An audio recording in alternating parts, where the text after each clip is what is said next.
Hello guys! Today, I'm going to discuss about our philosopher named Avicenna.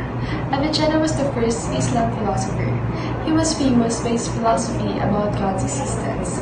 But before we proceed, let us talk about Avicenna himself more. Avicenna was born in around 980 in Afshana, a village near Bukhara, now called Uzbekistan. He is best known as a polymath and a physician.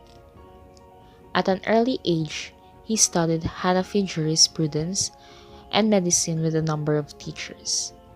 This training and excellent library of physicians assisted Avicenna in his philosophical self-education. He claimed that he mastered all the sciences by the age of 18 and entered into the service of Samanid court as a physician. Now, let's talk about his philosophy.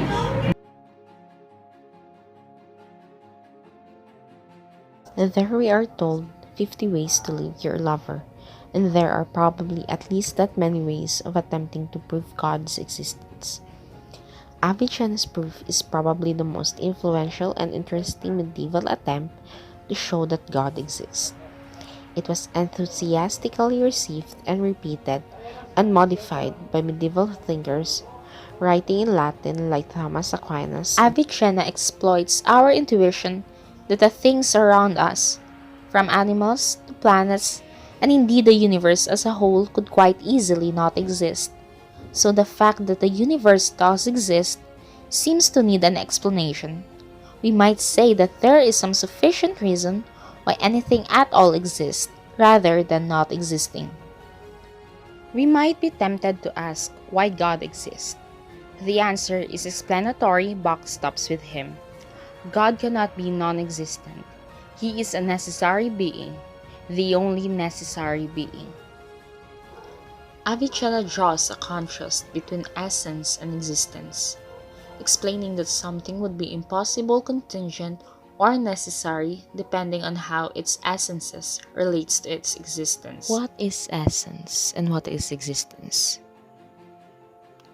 Essence is a certain set of core properties that are necessary or essential for a thing to be what it is. If those properties were missing, then that thing would be a different thing. If something has an essence that precludes its existence, like a round square, then it cannot exist. Contingent things will have essences that are in themselves open or neutral with respect to existence, considered in themselves whether they exist or not. Avicenna wants to prove that there is necessary existence or God exists. To deny that there is no God means insisting that everything that exists is contingent. Every contingent thing needs a cause. We can see why if we suppose that a sufficient cause of your existence is your mother.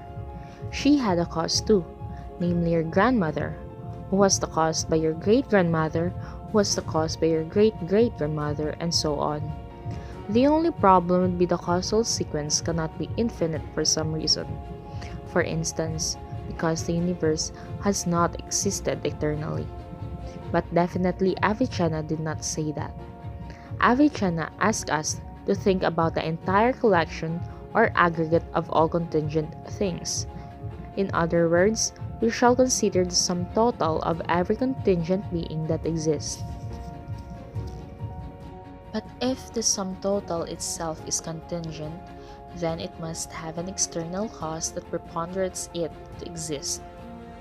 Avicenna pounces that the external cause is certainly not impossible, since it would never exist in order to serve as a cause, nor can it be contingent, since it would follow the sequence that every contingent being follows. That leaves only one possibility, named that God is the external cause.